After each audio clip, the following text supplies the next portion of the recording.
Welcome back to the Actors Room.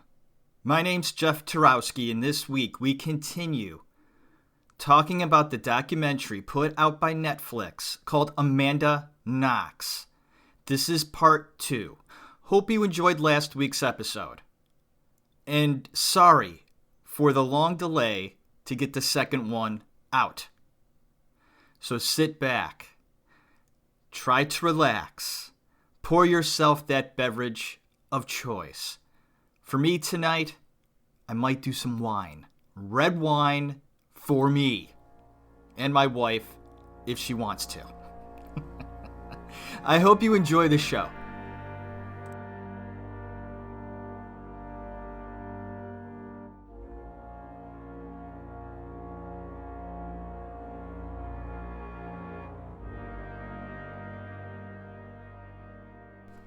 Okay, all right, here we go. Amanda Knox, part 2, in the Actors Room. Hope everybody out there is doing good. Crazy times, hang in there. But I'm going to take you away for a few minutes on the show, talking about Amanda Knox, her situation, the death surrounding Meredith Kercher, the British student that was studying in Perugia, Italy. Amanda Knox was her roommate for a brief time, and there was friction between the two of them. For my research, that's what my research tells me. Now, mind you, they got along pretty well for being roommates, and I think I mentioned in my first episode that when you have a roommate, you find out what they're all about. You're living with them. When you're friends, hanging out, you're not living with somebody. You don't really know who they are.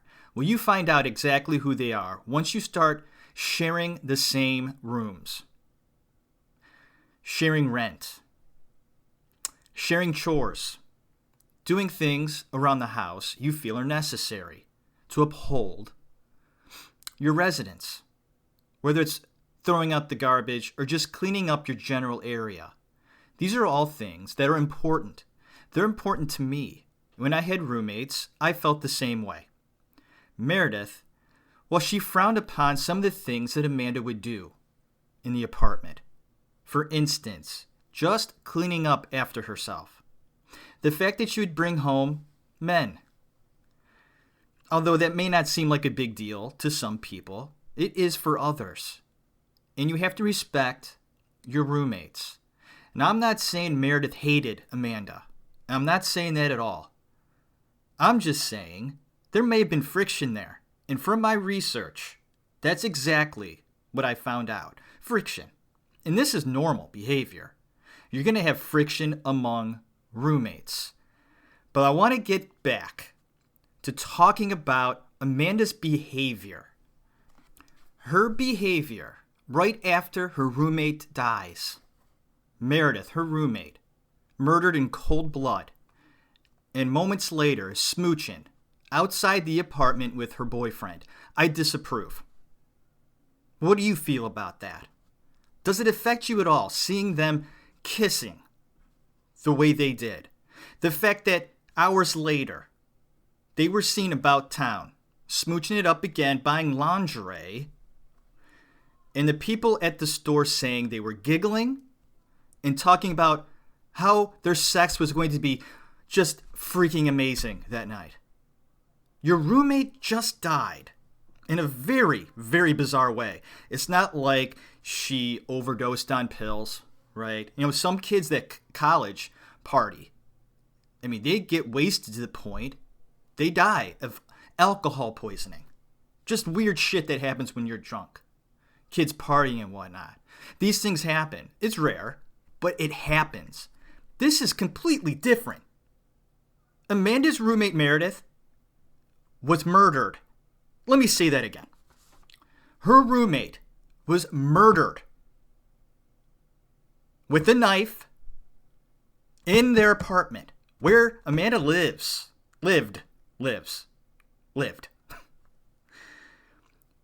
And hours later, you're buying lingerie, smooching, kissing, giggling, talking about the great sex that you're going to have that night.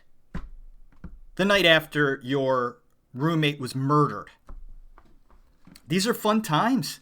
This is a sneak peek into who Amanda is, and maybe Raph as well.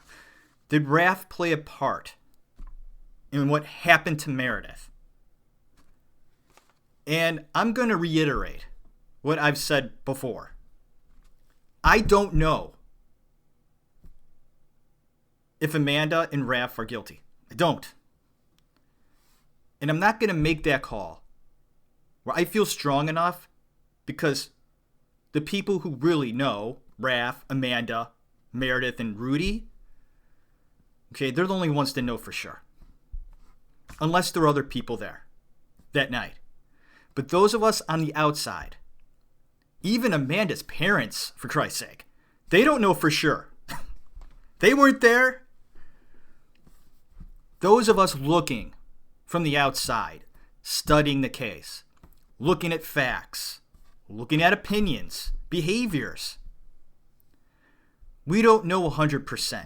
And what cracks my shit up, go look at my first show on Amanda, done a few weeks ago, and it was great. I'm getting comments on the show. That's fantastic. And there was somebody defending Knox. You're going to have that.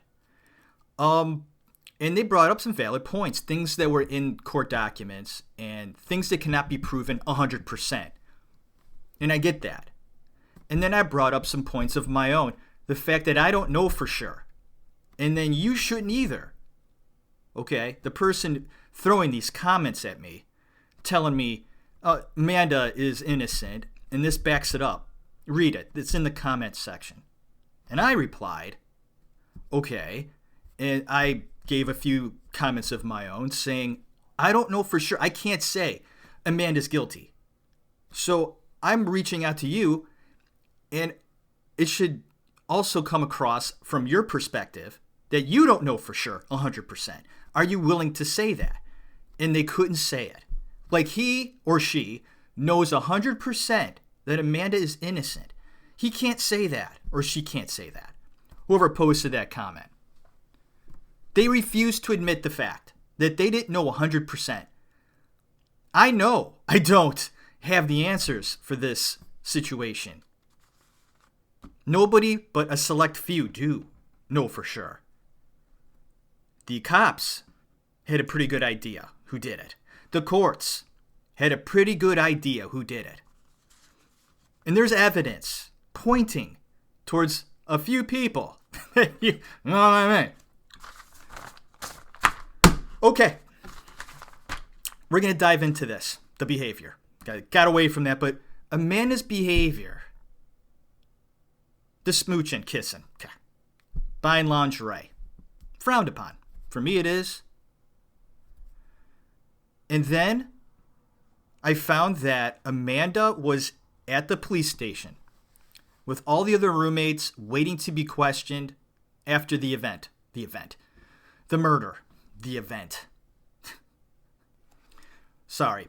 So people are at the station waiting to be questioned. Amanda and Raph were two of the people there. Roommates, whoever was surrounding Meredith at the time was questioned, just like everybody else.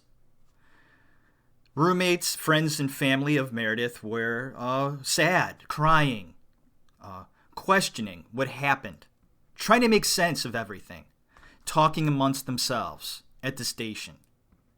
And one of the things the roommate brought up was that, by God, I hope Meredith didn't suffer. This is what Amanda said. In reply to this comment, Amanda said, of course she suffered. She had her fucking throat slit. End of quote. Who says that at that time? That is so completely and utterly inappropriate. And even Amanda Knox herself, in the documentary, said that was done in bad taste. No shit. I see behavior like that, and it makes me wonder what's really going on in the mind of Amanda Knox, Does this prove that she's guilty? No, it doesn't. Being a smartass, being completely rude is not a crime. Should be. Should be.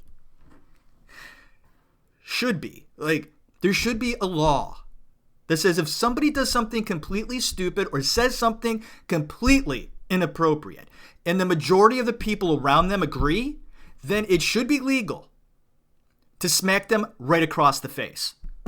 Open hand. Not closed. Maybe closed. Depending on how stupid it is. And Amanda Knox deserved one of those with that comment. What is that? And what kind of person says that?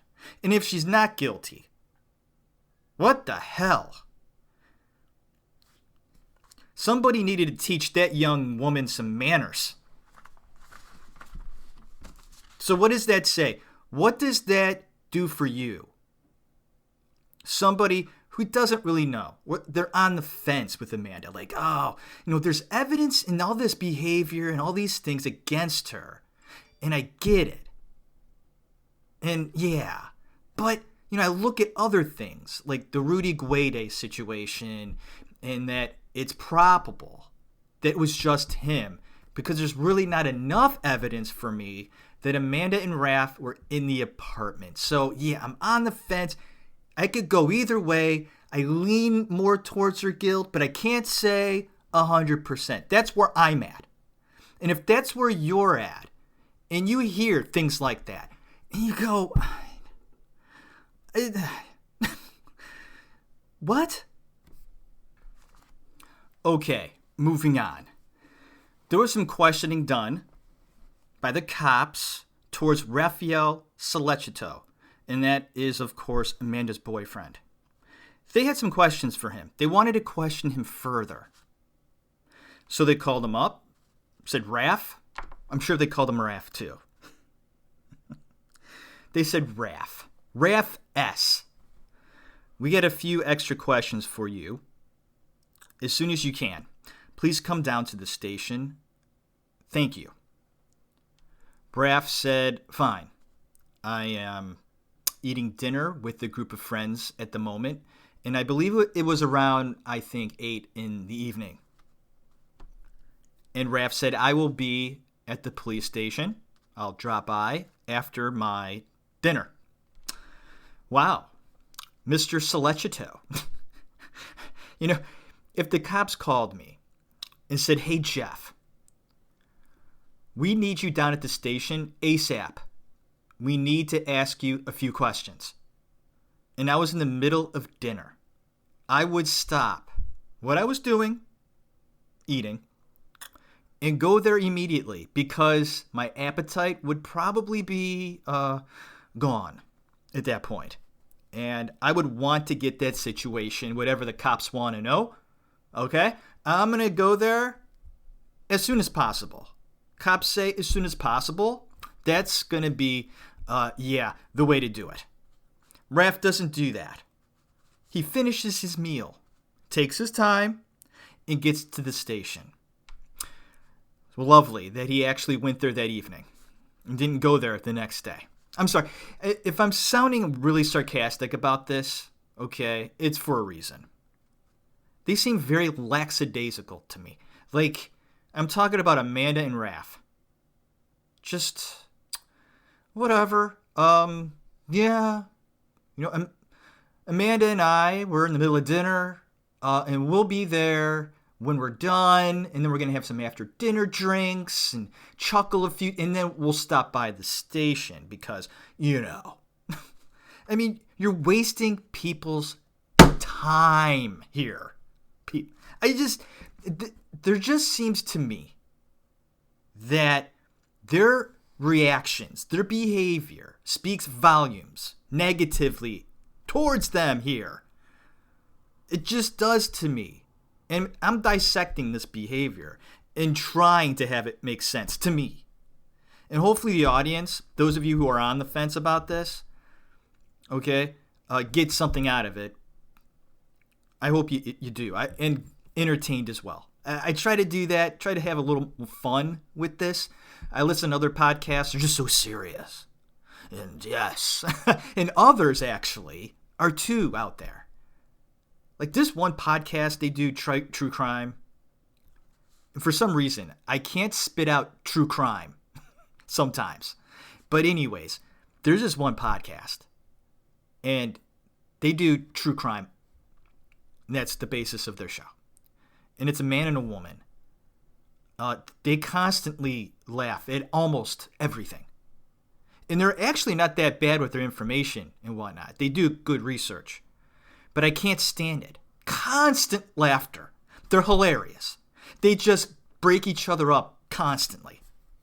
I know, right? It's just certain things that turn me off. I just can't help myself. And those of you who listen to my show and kind of know me a little, kind of get that. There's no bullshit with me sometimes. I try to cut through that. I see no point in it. Why do that? I don't. So, getting back to the questioning, right? Raph, Amanda, they just stroll into the police station that night. Okay? And what I find interesting is that Raph was the only one called in. Amanda wasn't. Okay? They just wanted to speak to Raph. Amanda came on her own accord because she wanted to be with her boyfriend, thinking it wasn't going to take that long, maybe, and just wanted to stay by him, be there for support, maybe. Who knows? But she wasn't called down. They asked Raph some questions. In the waiting room, Amanda is being rude. Go figure. Complaining that she's hungry, that she's tired, that this whole situation has just been draining, for them. Having dinner with friends must have been completely draining. So they gave her a little homework assignment, the cops. They were tired of hearing her bitching that they gave her something to do. They told her to write down names of people that had been in and out of their apartment, so that might be helpful. Amanda actually did that and wrote down names, okay, that might, be of importance. It gave her something to do. Another thing, too, is she didn't have to be there. She could have left at any time. You're hungry? Leave. Or there are vending machines down the hallway. Tired? Go home. Get some rest. Because at this time, I think it's getting pretty close to 11 o'clock at night. Raphael starts to crumble under police questioning that night. He starts to roll on Amanda. And when I say that, I mean he's starting to go back on his story. He cannot verify certain hours in that evening of Meredith's death with Amanda. He now says to the cops that Amanda and him were not together at certain points in the evening, specifically around the time Meredith was murdered. How convenient. Now, you have to ask yourself this question. What were the cops doing to Raph at that point? Why was Raph changing his story? What's that? Did the cops have some information that Raph couldn't verify in order for his story to make sense? For instance, the reason why they wanted to question him that night is because there were certain times in the night that Raph and Amanda said that weren't lining up with their story, with what happened that night. It just wasn't. So did the cops have certain specific time periods that Raph doesn't have an alibi for in some way? They both turned their phones off at the same time. Interesting. And then turned them back on at the same time. With this big gap of time. So what did the police know? The police aren't going to tell us everything during an interrogation. They can make shit up. They can do whatever they can to get their story. So Raph starts backing away from Amanda. So now that Amanda is at the police station, thank God she's there, we're going to ask her a few questions. And that's what they do, folks. They question Amanda that night, and I'm sure they put it to her. Why not? Hey, this is a murder investigation. Your boyfriend in the next room says he can't back your story anymore. Amanda's getting scared. Oh boy, why is Raph doing this? She says, I don't know what my boyfriend's been telling you, but I'm sticking to my story. I know what happened that night. I'm innocent. I had nothing to do with Meredith's death. Nothing. I don't know what Raph's telling you. He's lying. They pressed her. Amanda says they got physical with her, slapping her across the back of the head. The police say that's ridiculous. Didn't happen. Amanda says they also starved her. She couldn't drink. That's also false. It didn't take that long, the interrogation. She says it did, that they were mean to her. And they might have been in some ways. These interrogations, sometimes, they're not pleasant. And they're not meant to be pleasant. I mean, that's just the way it works. If the police have any suspicion of you in a murder case, they might be a bit forceful with you, and they should. They're trying to get answers. If something doesn't make sense, they're going to give you some point-blank questions, and you got to answer them, and they got to believe you. And if they don't, things are going to start getting a little hairy, and they did for Amanda that night. They want to see her cell phone, so she hands over her phone, and they see that the night of Meredith's death, Amanda got a text from her boss at the club or the bar. The boss, Patrick Lumumba, sent a text to Amanda saying, you don't have to come in tonight. It's slow. Stay home. Amanda was happy about this. She can stay with Raph and they can have an evening. And they did. So Amanda texted back to her boss in Italian, I will see you later. In Italian. Okay. The cops see this and go, whoa, you just texted your boss and said, I will see you later. And Amanda says, wait, no, wait. Language barriers. In America, when we say, I'll see you later, it doesn't mean I'm going to see you that night. It means I might see you tomorrow, next week, whatever. The next time I see you, that's when I see you. Don't take it so literally. It doesn't mean I saw him that night. The cops, they didn't understand that, or they were trying to get her to say something. I don't know which one. Maybe they did take it literally, but I have to mention this, that Amanda Knox did know Italian pretty well. She did. I'm not saying she knew it fluently, but she knew it pretty damn well. Plus, they supplied an interpreter for her that night during questioning. So if Amanda Knox had any questions whatsoever about what was said in Italian, she can reference the Italian interpreter sitting next to her. So I don't want to hear how confused Amanda was that night. It should have been as plain as day what happened. The police pressed further. What really happened that night, Amanda? You saw Patrick? She says, I didn't see Patrick. And they said, well, this text says that you did. And she explains, no, that's an American term meaning I will see you at another time. The cops press her about Patrick and say, we have a feeling that Patrick and you were at the apartment that night. Raffaele, your boyfriend, cannot support the fact that you were with him from 11 p.m. till like 1 or 2 a.m. So where were you, Amanda? And this is where it gets really weird. I don't know why Amanda Knox broke down so quickly. But then she ends up saying that Patrick Lumumba was there that night with Amanda. She's putting herself in the apartment with Patrick on the night of the murder. She says it feels like a dream. What the hell were the cops telling her? Where she is now admitting she was there with Patrick and says that she held her hands over her ears as Meredith screamed and Patrick murdering her in the bedroom. She screams. She hears screams. It's confusing. By God, I don't know what's going on. I guess I was there. And then you have to play into the fact that Raph and Amanda were taking a lot of drugs that night. Weed, God only knows what else, drinking.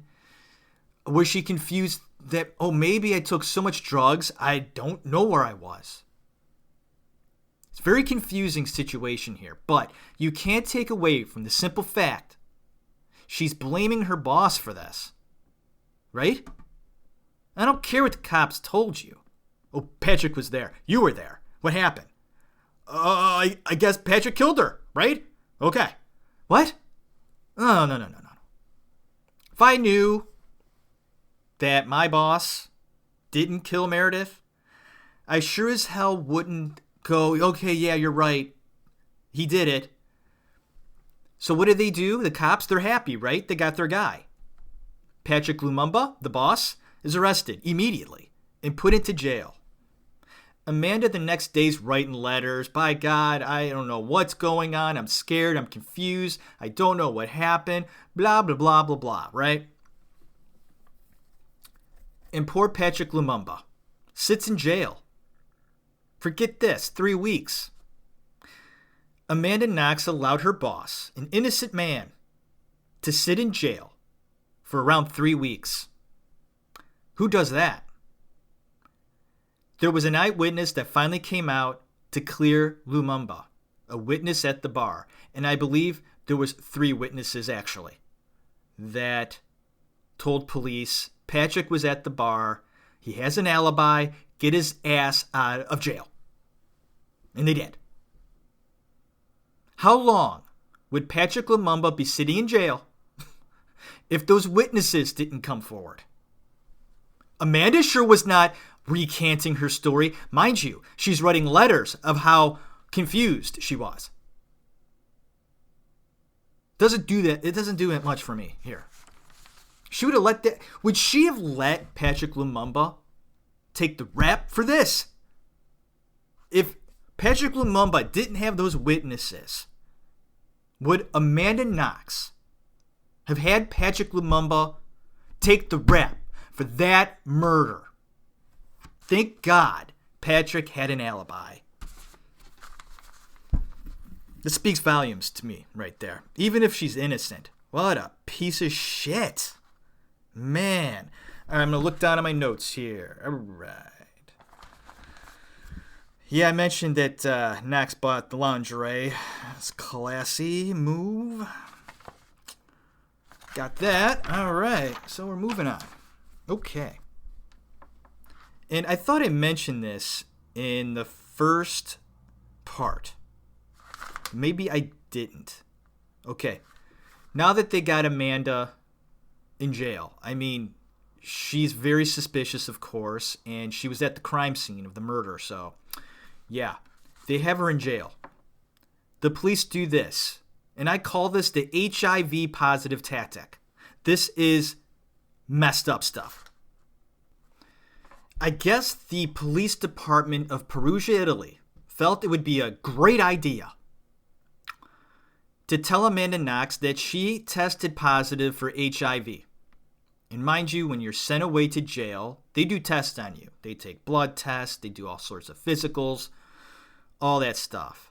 They come back to Amanda and say, you tested positive for HIV. This is wrong on every level because Amanda didn't have HIV. They did it for a reason, folks. They wanted to find out how many partners, bed partners, Amanda had in her life. Now that she's tested positive for HIV, she now has to give a list of every single man she'd been with in her life. And she does. Amanda gets this. And she gives him a list 7 men. 7.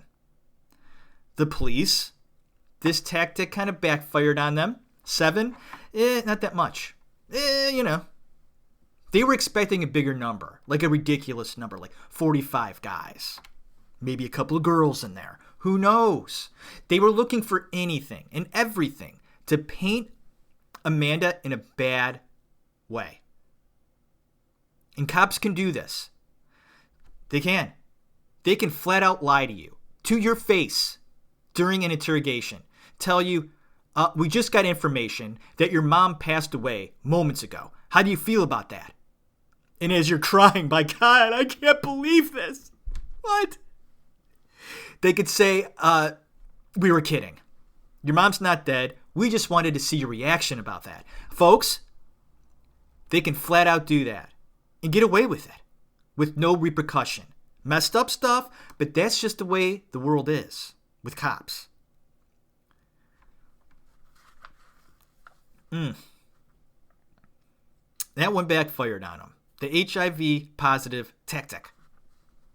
You have AIDS, or the possibility of AIDS, right? You test positive. Oh my God.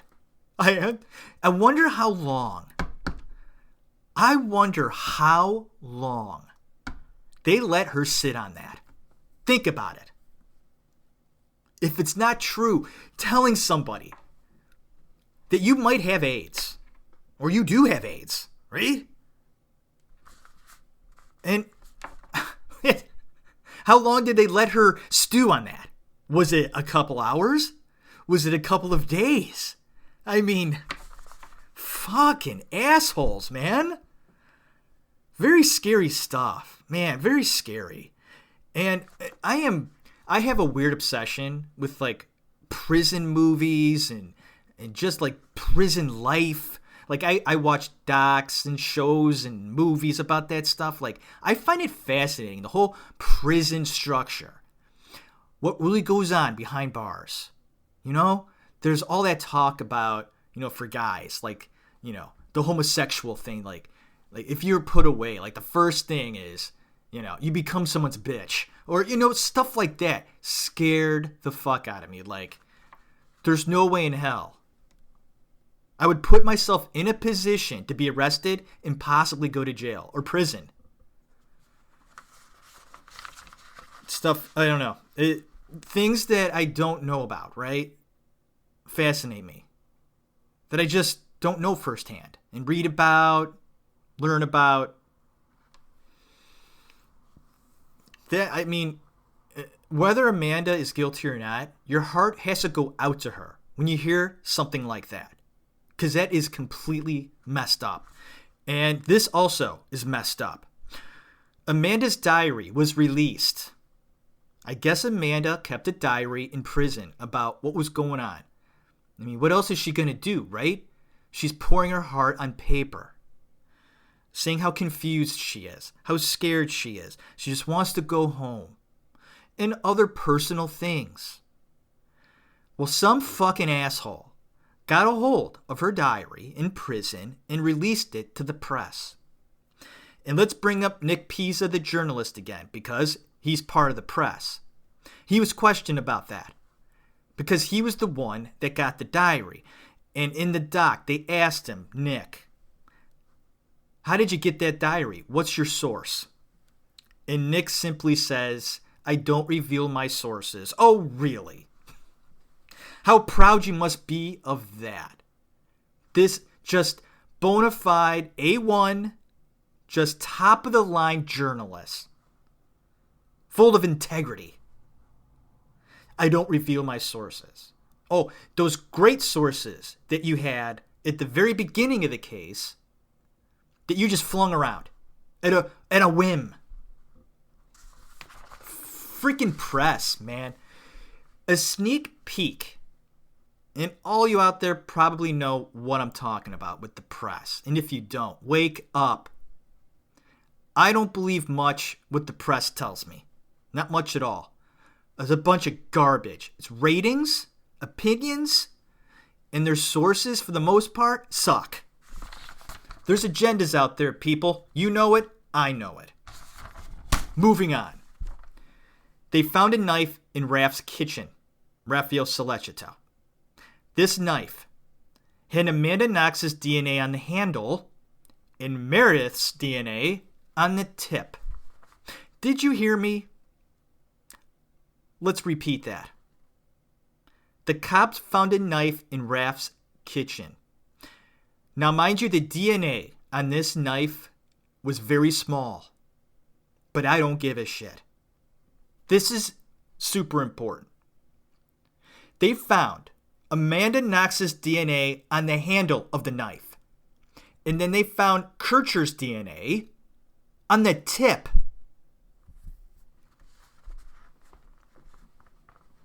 They also found Raph's DNA on a bra clasp of Meredith in her room after the murder. Mind you, this clasp was found weeks into the investigation. I guess it was under stuff. And the defense says it's just unreliable. I guess there was other male DNA found on that clasp. Let's take a moment to just let that sink in. Defense team saying unreliable evidence. They found it weeks after the investigation. It was handled improperly. It's tarnished. Can't use it. I get that. But what the hell is Raph's DNA doing on Meredith's bra clasp? And I don't care how small that DNA is. I don't care how mishandled that knife was. I don't care if the cops were juggling it amongst each other. Juggling it from one to another and getting it into the bag, the evidence bag. I don't care if they found that bra clasp 3 months after the investigation, under mounds of laundry. What is his DNA doing on that bra clasp? This clasp was found in Meredith's room where she was killed. Small DNA sample? Okay. Mishandled? Sure. But why is his DNA there? And why are there 2 other DNA found on her bra clasp? What's that? Could that be DNA from the cops handling it improperly? Or were there other people there that night? It could just be that Meredith didn't do her laundry for like a week. And, she was messing around with a couple other guys. But was she messing around with Sollecito? Was Meredith this type of person? Okay, I know I'm kind of tripping over my words. I got thoughts in my head about this stuff. Thoughts. Swimming. Would Meredith have messed around with Raph, Amanda's boyfriend? Was she that type of person? I don't think she cared for Amanda and Raph anyway. I doubt she was messing around with Sollecito. And I want to give my opinions on Sollecito, Amanda's boyfriend, just briefly. How do I feel about him? I think at that time, he was just on another planet. He was so infatuated and flattered that this cute, sexy American girl, Amanda, liked him. And she put her hooks into this kid, immediately. He looked like Harry Potter. She loves Harry Potter. She had sex with him the first night. Woohoo! Yeah. They're banging right off the bat. That happens. It never happened to me, but it happens. They were having nonstop sex for 5 days. It was wonderful. Drugs, sex, booze, laughs, drinks. Woo! He was having the time of his life, folks. Banging every day. This cute girl. Weed. Yeah. He was on another planet, this kid. And probably would have done anything. And I mean just about anything. For that cute American girl. Was she a bit deviant, Amanda? When I look at her with just clips and stuff back then, I go, yeah. A little bit. She looked that way. And did the cops see that? right? This suspicious behavior, looks, actions. Okay, here we go. Oh boy. Proof that 3 people killed Meredith by the court, the prosecution. They say there was more than one person that killed Meredith. And they back it by saying Meredith knew how to protect herself. And there were no signs of a struggle. Is it possible that one killer, Rudy Guede, okay, handled Meredith so well she had no defense wounds? And a lot say that knew Meredith. She took defense classes, like karate or defensive classes, where she could defend herself against an attack. Like she was a tough girl. And because they didn't find any defense wounds, that there had to be more than one person. Does that do it for me? No, it doesn't. And I'll tell you why. Rudy, he was a big guy. I mean, he wasn't huge, but a big guy, bigger than Meredith. And all it takes is just one hit. And you knock somebody out. Okay, so I that's not enough for me to go, okay, yeah, there was more than one person there. Because there's no defense wounds. All it takes is that one, and you knock them cold. You blindside somebody. Cold cock. Like, they're not expecting it. Rudy was there. And Meredith, vulnerable. Okay? He could have just got her. Knocked her out. And then had her way with her. Rudy Guede. Was he the only one? Did he just break in there? Looking for money. Looking for valuables. Because his rent was due the next day, or that day, first of the month. Was it just him? And Meredith came home. Whoa! I think he was taking a shit at the time, if you want to buy into this story. Because here we go. All right, here are the scenarios. Right? Are we going to go there? Because I have the Skype conversation that Rudy had with his friend. Doesn't bring up Knox in the conversation. I looked more into this. That does nothing for me. Just because Rudy says in confidence that Amanda wasn't there doesn't mean she wasn't there. It could be. Rudy is covering in some way that if I say Amanda wasn't there, it won't implicate me further. It's possible.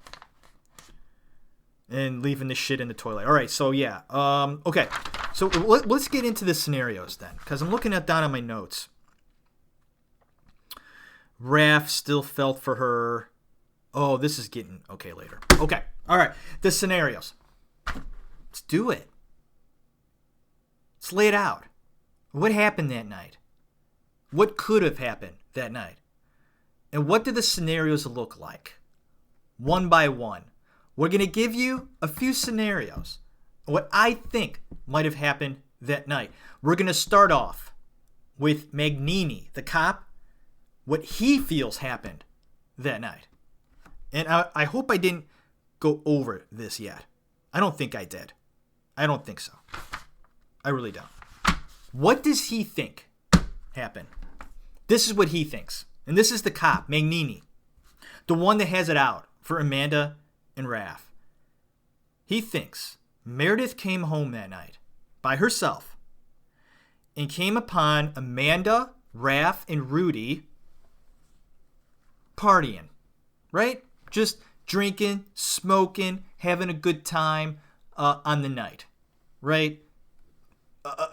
Free. Being loud. Meredith isn't happy about this. What the hell? I want a quiet evening. She's not big fans of any of these three.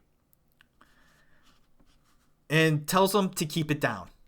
They don't. This starts a little bit of a fight. Meredith has had enough of Amanda. Starts bringing things up. You're not doing this in the apartment. You're not doing that. Then I think there was an issue with money. Amanda wasn't paying her back or something. So things were said. Amanda didn't take too kindly to this. Okay, right? That makes sense. Your roommate's yelling at you. Yeah, you're dirty. Yeah, I don't like the people you bring in here. And I don't like this. I don't like that. You owe me money. What the fuck? Take your party somewhere else. I told you to be quiet. You're not. Then go somewhere else. Get the fuck out. Yelling at Amanda. Maybe saying a few inappropriate things. We don't know. Amanda, of course, gets offended and defends herself. Starts being cruel to Meredith. Goody two shoes. Well, you're blaming me for things, judging me. Judge yourself. And Amanda and the other two boys, being high, God only knows what they were on. When you're fucked up and high, I've been there. You do things you wouldn't normally do. Plus, you forget moments in the night. They're just gone. There's bits and pieces here and there. And is it possible that Amanda Knox, Raffaello Sollecito, tough name to say, Sollecito, and Rudy Guede were partying, having a good time, smoking it up, drinking it up, being all flirty with one another as well. Weird, but possible. They were in a mindset already. And then you have this roommate yelling at you. Amanda got cocky. She struck back. That's what the cop says. They start putting it to Meredith. How dare you? Goody two shoes. Shame on you for making us feel unworthy to be in your presence. They start taking out knives. Rudy Guede always carried a knife with him. And guess who else always carried a knife with him? Raphael Sollecito. And I say, you carry a knife around with you? What are you, in a gang? Come on. Who carries knives around? Oh, I did when I was 12. A little Bowie knife. Just in case I wanted to go in the backyard and, whittle some wood. What the hell? They both carried knives. Things started to get a little serious.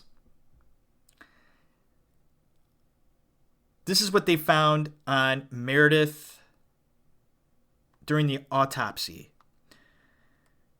She had been cut, stabbed, and slashed.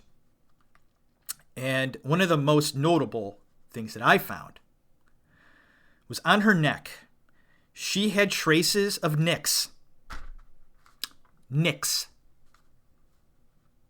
Not deep wounds, say a killer is having their way with the victim, slashing. Not much nicking going on. And they're not going to be nicks, especially to the neck area. What does that tell me? It tells me there is a good, great, excellent chance that poor Meredith Kercher, before she died, was taunted. And evidence of nicks on the neck would explain this. It's all coming together for a cop when they see evidence like that. Why would one killer nick somebody on the neck before they kill them? She wasn't tied up, folks. There are no signs of her being tied up. What? Wait. No. There are no signs that she was tied up, which means that if we're referencing the cop's theory, Amanda was the one yielding the knife. Raph and Rudy were holding Meredith down. I feel that to be, if the cop's theory holds water, that makes sense? Because would Amanda and Raph be holding Meredith and Rudy nicking Meredith? I guess that's possible. That's possible. But I don't see Amanda holding down Meredith. What happened that night? Was it like some crazy taunting? Like it just got out of hand. when you're into that macabre stuff. And it now becomes like this reality. Being high. Is that theory possible? Did it just get out of hand? And as Amanda taunted Meredith that night, this is just a theory, you can only imagine the words coming out of Meredith's mouth. Not Amanda. Meredith. Think about it. Amanda is taunting you. You know, putting a knife to your neck. Who you think you are? You think about your we're gonna teach you a lesson. Right? Think about how creepy that is, too, by the way. Creepy. You could only imagine the things coming out of Meredith. What was Meredith? Oh, please don't hurt me. This is a tough girl. I'm sure she was like, you fucking whore bitch. Right? Right? Meredith was probably enraged. I mean, it went from like down here with a simple argument, you're not picking up your laundry, to holy fuck, you have a knife to my neck and you're threatening to hurt me. Like, it went from you're being a little bitch, pick up your clothes, to holy fuck you monster. Psychopath bitch face. What the fuck is wrong with you, you whore? Yeah, the things that, like, I'm trying to think, like, Meredith would be saying to Amanda. You know, like, whoa! And just stoking the fire even more for Amanda to do something really fucking stupid. Right? Like, getting her even more pissed. Like, that's possible. The things coming out of Meredith's mouth were, I'm sure, incredible. If this theory holds water. And do I believe this theory? I don't know. I mean, is it possible? Yeah. My God. Wow. That theory. What do you think about that theory? And why is it that only Rudy's DNA is all over that room, but not Amanda and Raph? That's the part that I get stumped on, because even if Raph and Amanda, because Rudy just took off. I think after the murder, okay, he ran out of there. And there's proof of that. Like, he had his shoes still on, and he ran out the door. And he left all his blood everywhere. But if Raph and Amanda were involved in some way, how did they do that cleanup? Where, like, okay, they knew where Rudy's blood was, but not theirs. Or they knew where theirs were exactly and got rid of most of that, but not Rudy's. Like, how do you do that? Like, they knew for sure Rudy's blood was over there. Leave that blood. Raph, leave that blood all over there. That's fine. We're going to clean up our blood over here. That's weird. So, even though they found Celestito's blood on Meredith's bra clasp, right? Okay? I'm thinking they should have found more than that. And them finding the DNA of Meredith and Amanda combined in 3 other spots in the apartment, that's big for me. So that sort of explains how they couldn't get everything. And that they really did a fantastic job in cleaning up their own DNA in that room. Because if you really do dive into that, and they were aware of what was going on, although high, they weren't blacking out. Like, they were aware where they were.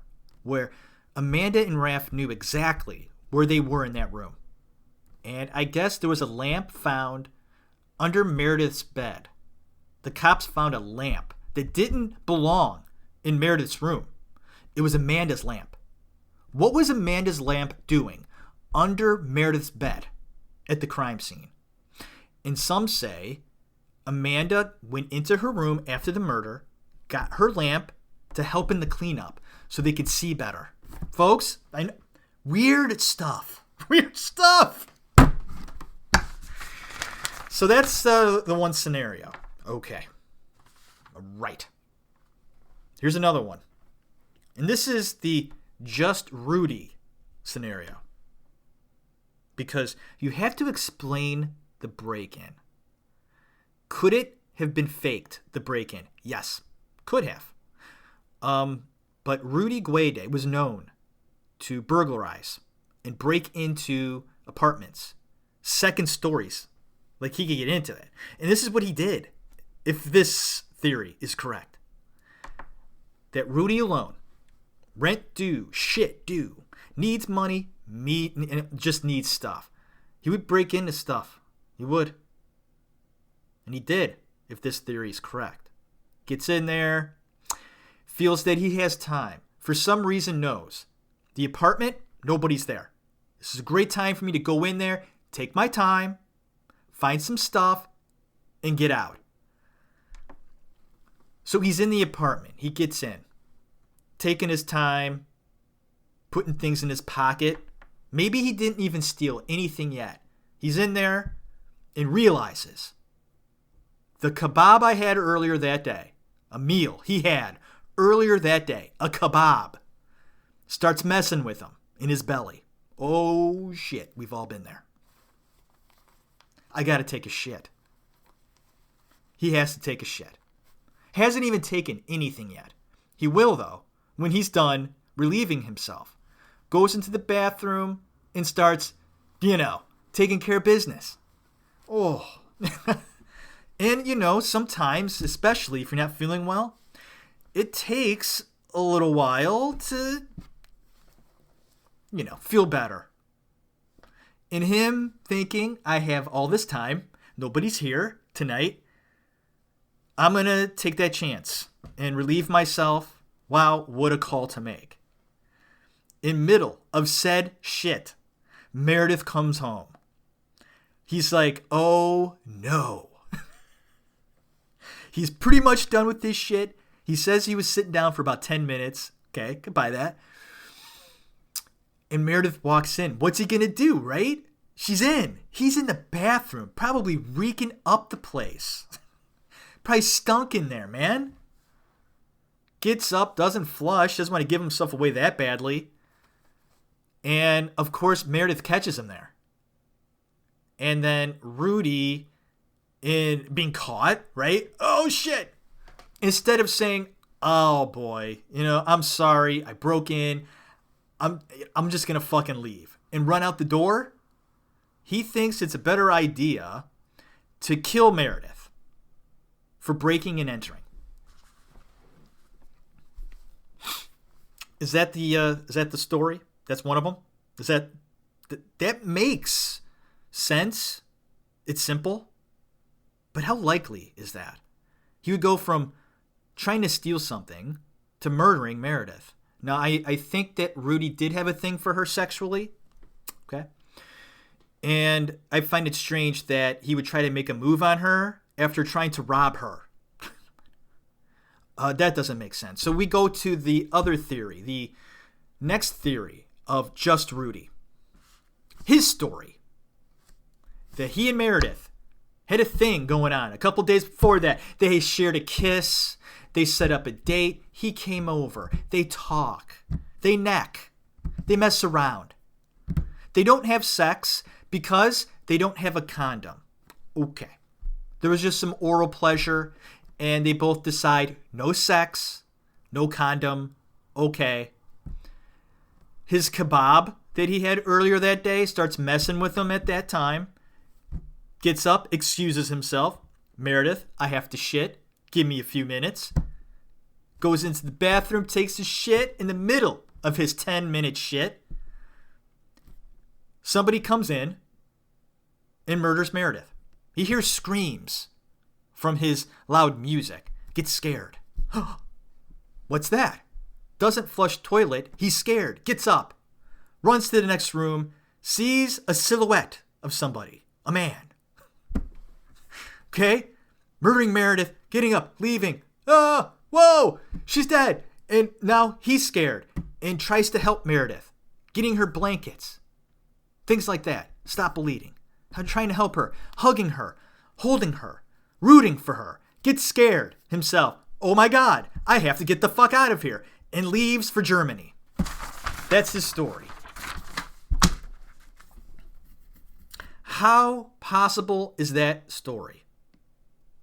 It's vague. A silhouette of somebody?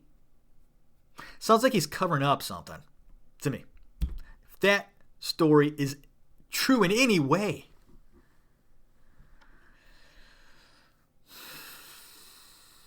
what do you think? Leave comments. Leave reviews. I'm going to look at my notes and see if anything makes sense. The press demonizes Amanda. And I've mentioned that before. They were rough with her. It was very unnecessary. Oh, God. Donald Trump shows up in this doc. And I went, wow. There's Don. He was a big supporter of Amanda. She's American. Trump, Mr. America. America's the best, right? I love the sentiment. Root for that. But Don, do you really know if she's innocent or not? Making those calls, he's saying how corrupt Italy's courts are and you can't trust them and bring our girl home. I get it. She's our girl. But I think I'm going to trust what the Italian people say about this situation a little bit more than us here in America. And I found it very interesting doing my research about this, that the American opinion is completely different from Italy's in this matter. A majority of Americans, believe that Amanda is innocent. I say it's about 55-45 on that. We're in Italy. They think Amanda and Raffaele are guilty as hell. And they were there. Seeing it firsthand. Seeing what happened in the courts. The opinions. The facts. The things. The behaviors. Whatnot. I think I'm going to take what Italy says more. Is that bad on me? I don't know. What does that say? That they were there and they believe Amanda to be guilty. And Trump just downing the Italian court system, and it's sort of like everything there. And I love America too. And as much as Trump loves America, and I love that, don't be dissing other countries like that. It just does you no good. And I get it. You're trying to stick up for the American girl because she might be innocent. You know, and I get that. But that's a bad look. And I love the response from one of the Italian lawyers that was involved in this case. His response to just the general American opinion about what was going on there. He's got a nice quote. This is his quote about that. Defending Italy, his home. Quote, in 1308, the first faculty of law was in Europe in 1308. In America in 1308, they were drawing buffaloes in caves. End quote. Probably true. Wow. The U.S. media only focuses on DNA. This is true. And I want it to be known. And those of you who do research on big cases and almost any murder case, it's rare that people get off because of DNA. Don't believe all the fucking TV shows you watch, all CSI bullshit. It's TV, folks. Entertainment. And it's all based on DNA. That's not how the real world works. Not in reality. Circumstantial evidence means something. When you do the police work, and these cops, detectives, doing their job, putting a puzzle together means something in the case. Not just blood. Blood helps. Blood may explain a few things there may be questions on. But you put everything together. Don't just say they didn't have concrete DNA. Innocent. No fucking way, man. Everybody would get off doing murder. The DNA. We can fuck with it in some way. Doesn't mean anything. You get a good enough defense lawyer. And I'm talking about top-notch defense lawyers that know what the fuck's going on. The ones that get paid ridiculous paychecks. Will find a way to get somebody free from charges. O.J. Simpson.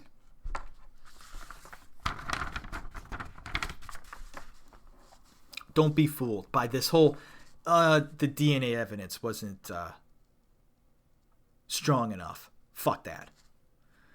Simply put, Amanda Knox tells lies. Knox states in the doc that there is no trace of DNA in Meredith's room. And that's true. But there were, and I put here, there were 5 dried blood drops found in other rooms in the house with both Knox and Kercher's DNA. Wow.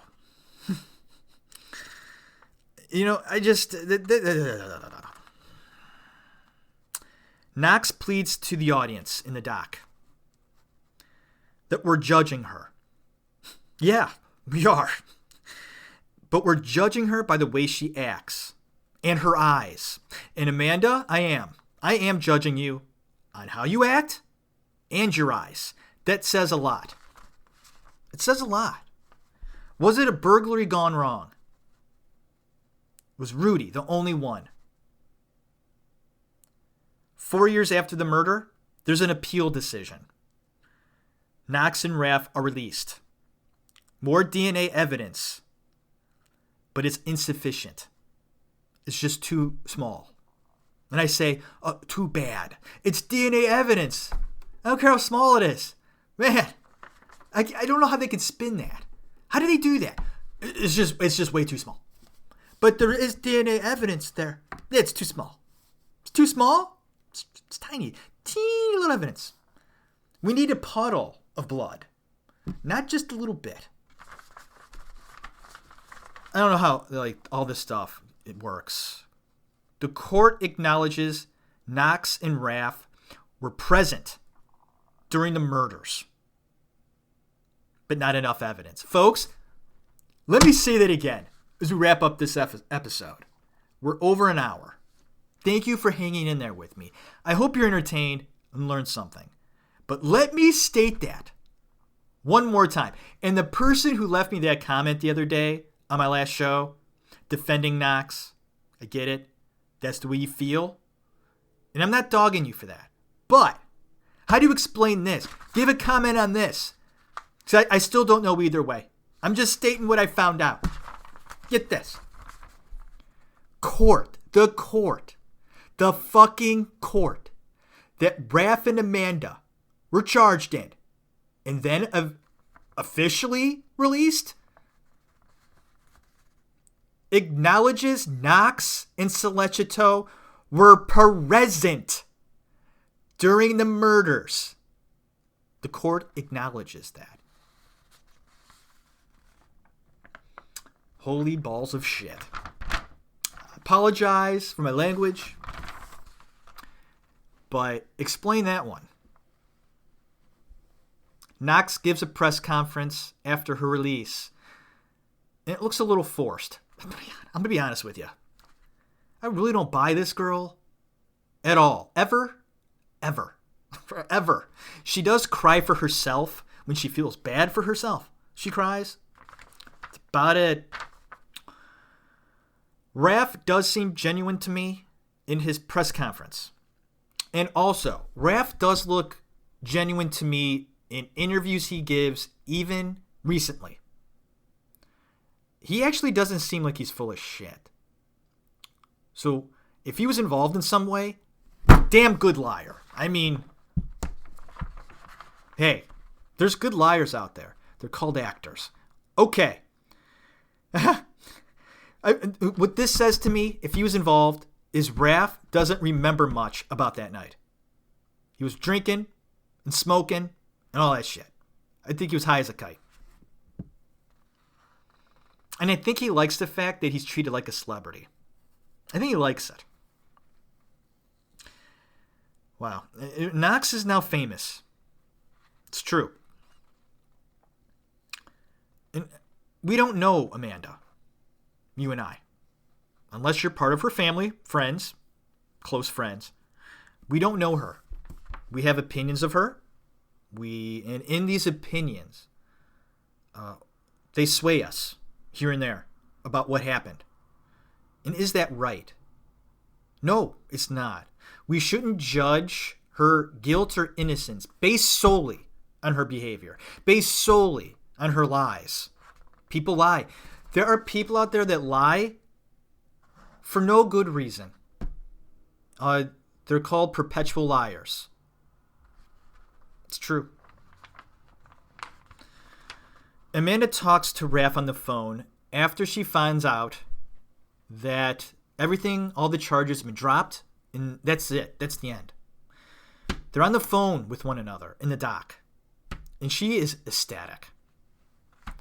Probably the first real true emotion that I see out of Knox during the whole doc is when she's talking on the phone with Raph, excited that it's finally over. Think about that. The last scene in the doc, or one of the last scenes, is of Meredith's mother. And she's just utterly confused about it all. Her daughter is dead, murdered. Trials, accusations, rumors, all this stuff.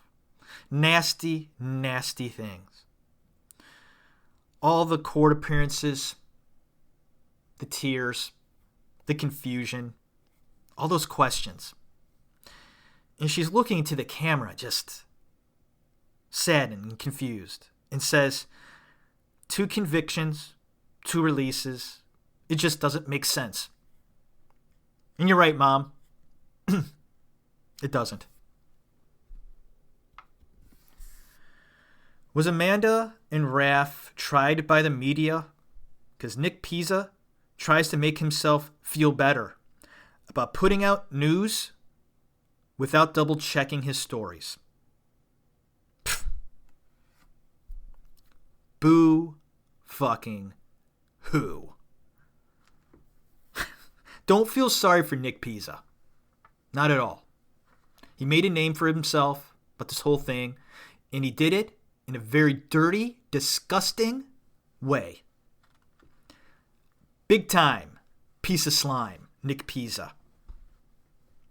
So, in a way, yeah, Amanda and Raph were tried by the media. And that's horrible. This is a very revealing documentary about the situation around Meredith Kercher's death. And Magnini admits Knox might be innocent. Even he admits that.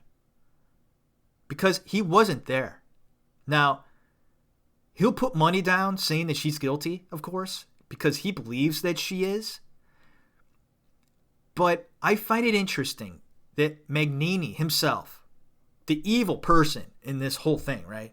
I mean, people despise this guy. Even he says there is a chance she's innocent. That's a man stepping up. He ain't that bad. In the last quote from Knox, as we end this episode, she says, quote, "Fear makes people crazy," end quote. Thank you, Amanda. Thank you for those touching, subtle, inspiring, insightful, incredible, magnificent, fantastic words coming out of your truthful mouth. Thank you for listening to this episode of The Actors Room. And if Amanda Knox is innocent, if she's innocent, straight up, I know I paused there. I had to just think about that. Like, if she is innocent and had nothing to do with this, nothing. Boy, I don't like her. Not at all. I feel sorry for some of the things that happened to her. If she's innocent, by God.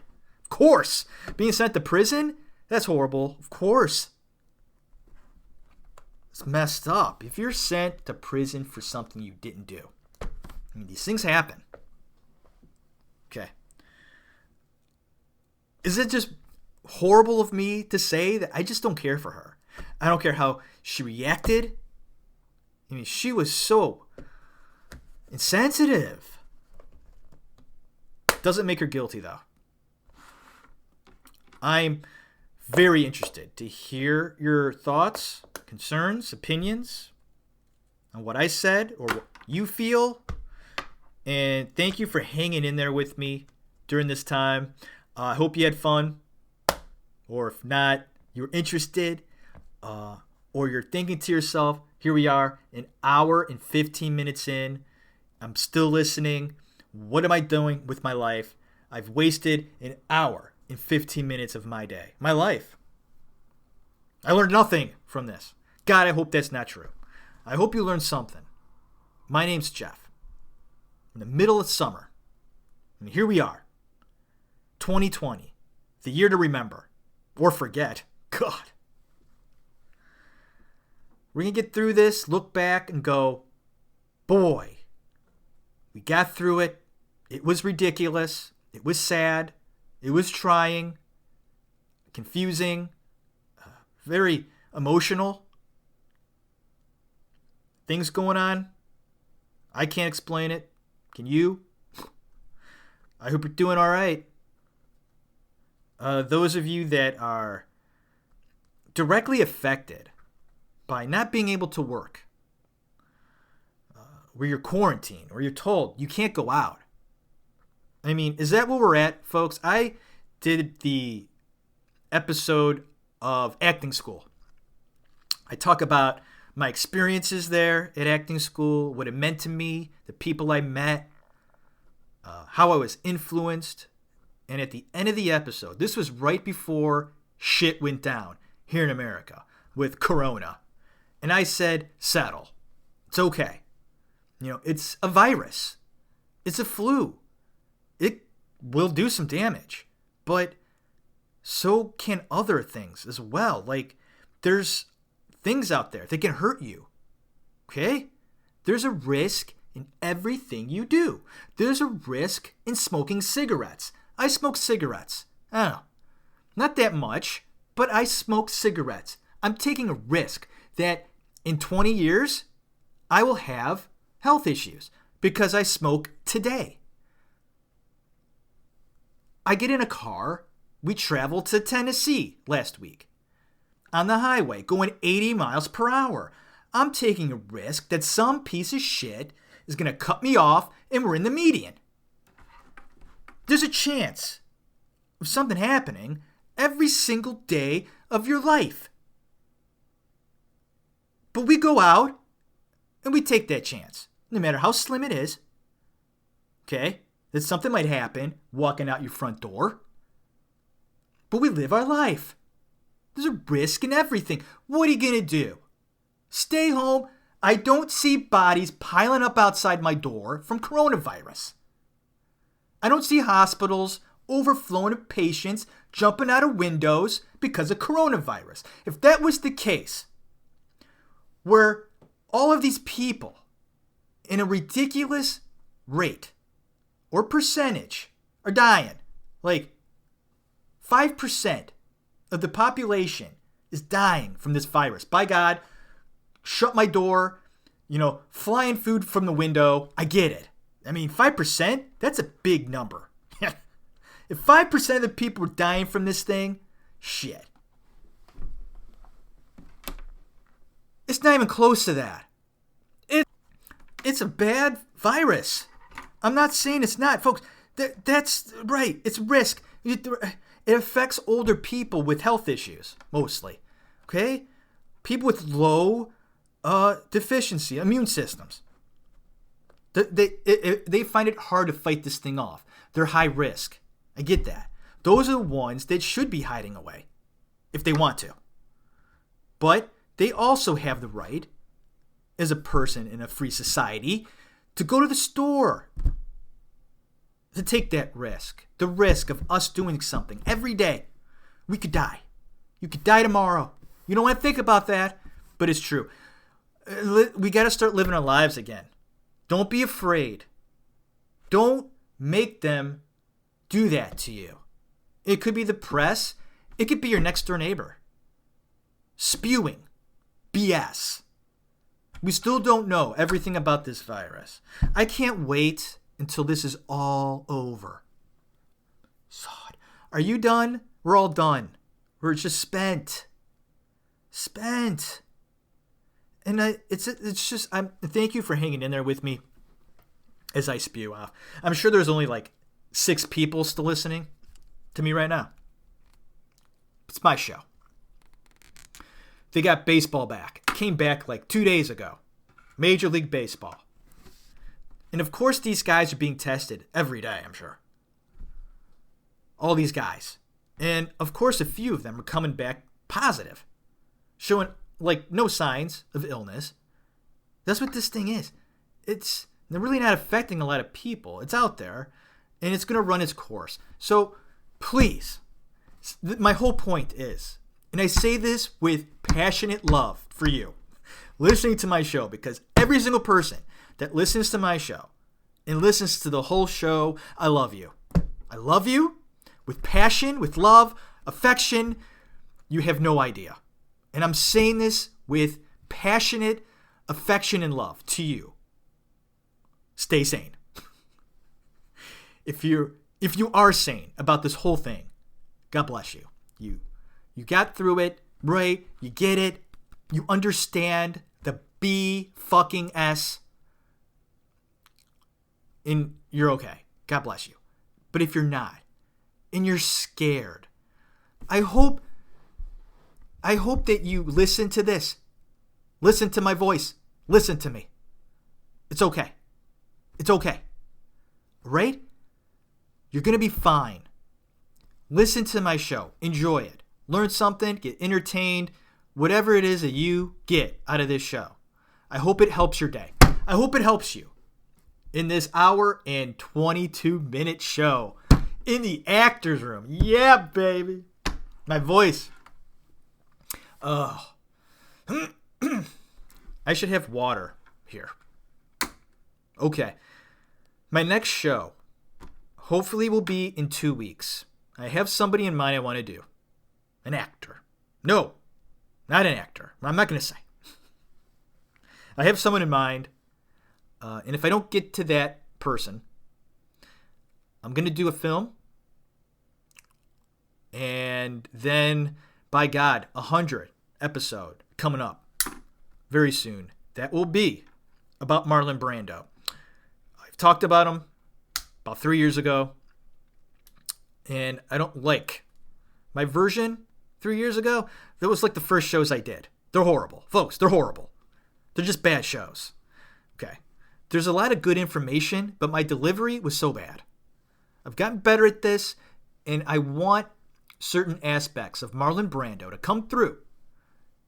Hopefully in one episode. Hopefully I can fit it in to one episode. Kind of pointing out some significant facts and interesting tidbits about the man, Mr. Marlon Brando. Okay. Thank you. Once again, long show. Thanks for hanging in with me. Hopefully, you're okay. And may you have a great day. A great night. Appreciate great art.